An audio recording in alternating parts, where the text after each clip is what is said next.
Okey, dari mana saya tahu tentang GUC ni?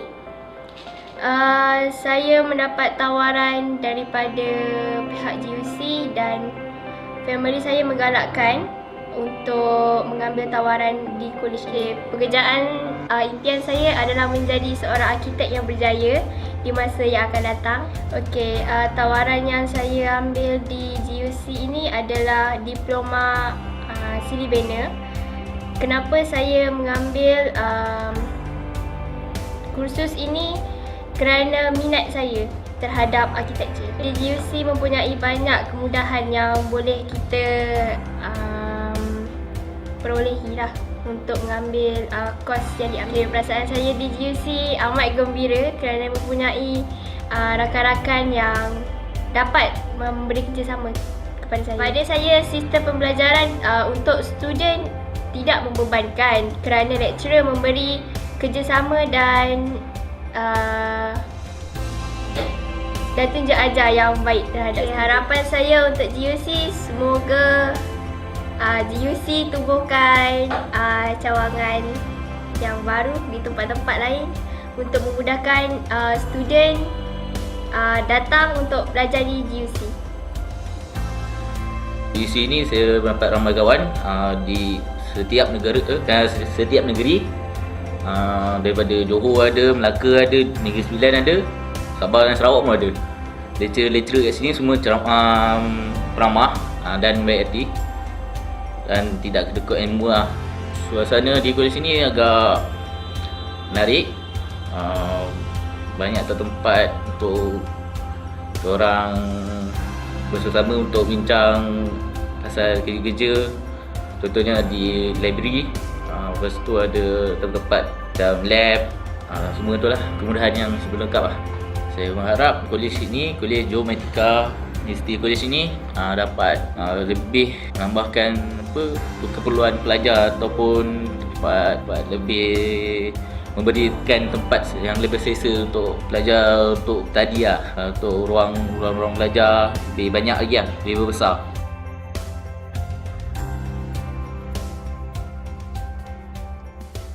Masa mula saya dapat surat tawaran tu, saya tengah kerja dan balik rumah, saya tengok surat tawaran tu ada kos wartawan. So mulanya memang tak yakin dengan kolej swasta ni sebab nama pun tak pernah dengar kan. Jadi saya cuba cari dekat Google, search maklumat tentang kolej ni, dan lepas tu baru timbul keyakinan untuk daftar dekat kolej ni untuk ambil bidang tu.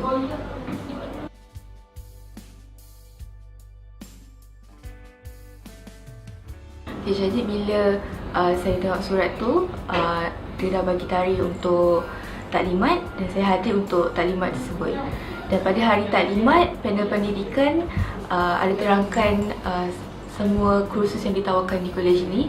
Jadi saya semakin yakin dan rasa berminat untuk mengambil kos wartawan ni, dan saya pun mendaftarkan diri di kolej ni.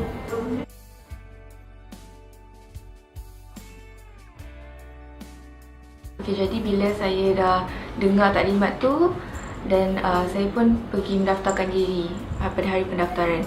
Jadi pada hari pendaftaran tu memang pendaftaran ni sangat mudah dan ringkas. Mereka ada terangkan tentang maklumat dengan lebih lanjut tentang pinjaman kos yang akan saya ambil ni, sebab kadang-kadang ada yang keluarga tak mampu. Jadi mereka terangkan bahawa kalau nak masuk dalam kolej ni, nak ambil kos ni, ada pinjaman yang akan disediakan.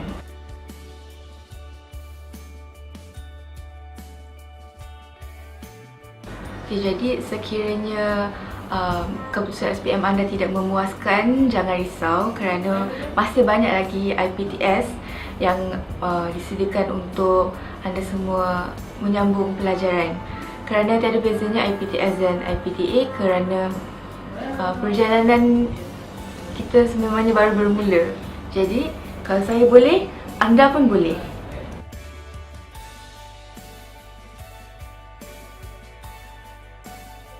Mulanya saya tak berapa yakin dengan IPTS ni sebab banyak yang macam sebab dia sekolah lagi, orang cakap IPTS ni banyak guna duit lah apalah. So saya dapat surat tawaran daripada Geomatika. Bila saya dah check dekat dalam internet, saya dah pasti dengan tempat dia ada semua. So saya pun ambil keputusan untuk pergi temuduga yang diadakan di Batu Pahat Johor.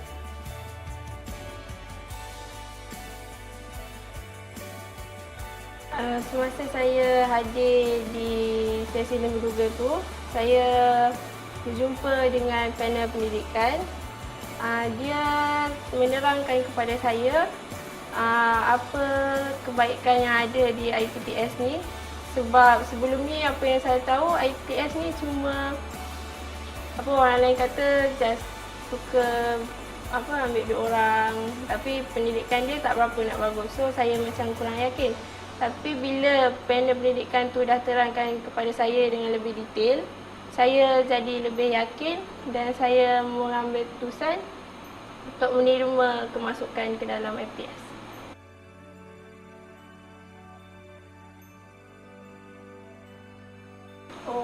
Masa proses pendaftaran tu, dia mula-mula minta keputusan SPM saya.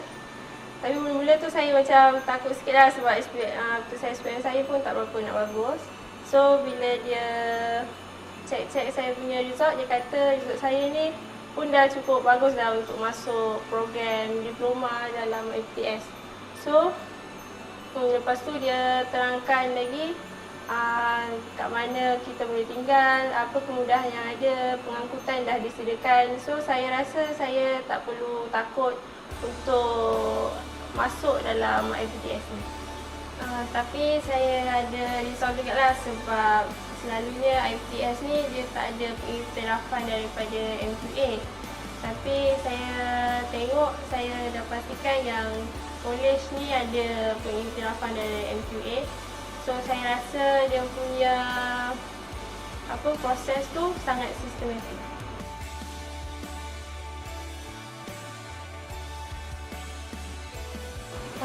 Mula-mula saya rasa risau jugalah sebab saya takutlah bayaran dia terlampau mahal. So nasib baiklah bayaran dia tu boleh dikirakan mampulah untuk saya bayar sebab parents saya pun bukan dari keluarga yang berada dan sederhana je. So saya takut kalau yuran tu boleh menyusahkan ibu bapa saya. Tapi alhamdulillah lah yuran dia tu mampu saya bayar. Dan saya rasa tak sabarlah nak masuk college ni untuk belajar.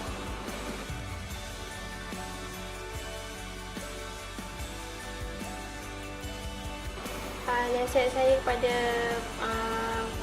pelajar-pelajar yang masih lagi menanti untuk masuk ke IPT. So janganlah putus asa walaupun keputusan SPM kurang memuaskan. Macam saya juga, mula-mulanya saya pun dah putus asa, tapi saya yakin dengan keputusan saya setuju untuk masuk ke IPTS. So jangan ingat kalau sekarang ni kita gagal, kita akan gagal selama-lamanya. Kita masih boleh lagi berusaha untuk mencapai kejayaan pada masa hadapan. Saya boleh, anda pun boleh.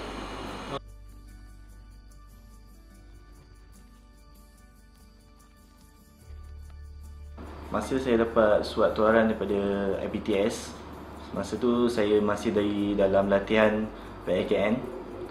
So yang dapat surat tawaran tu parents saya. Masa saya call tu, dia orang kata saya dapat tawaran daripada IPTS. So saya ambil keputusan untuk ambil beberapa hari cuti untuk hadiri temuduga IPTS lah.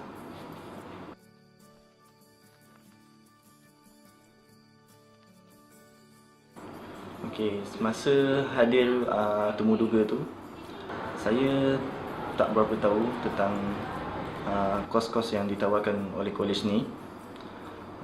So panel pendidikan banyak menerangkan saya tentang kos-kos yang diorang tawarkan untuk kolej ni.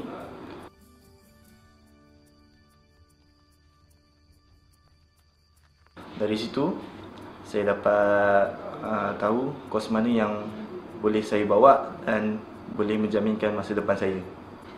Saya prefer daftar kepada panel pendidikan sebab di situ saya boleh dapat banyak maklumat tentang kos-kos yang ditawarkan. Pendaftaran kolej ni amat senang, mudah, tidak menyusahkan. Dia dimulai dengan semakan keputusan SPM. Seterusnya penerangan tentang kos-kos yang disediakan di kolej ni. Seterusnya pembayaran yuran untuk kos-kos yang disediakan lah.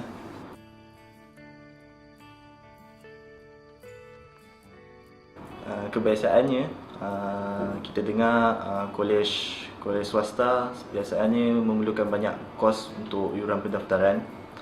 Tetapi tidak bagi saya kolej ni, sebab kolej ni yuran pendaftarannya amat minimum dan berpautan untuk semua golongan. Nasihat saya pada rakan-rakan saya yang berada di luar tu yang masih belum mendapat peluang di mana-mana IPT, saya nasihatkan cubalah nasib kita di IPTS. Manalah tahu rezeki kita ada daripada IPTS dan kita pun boleh berjaya sama seperti rakan-rakan kita yang belajar di IPTA. Saya boleh, anda pun boleh.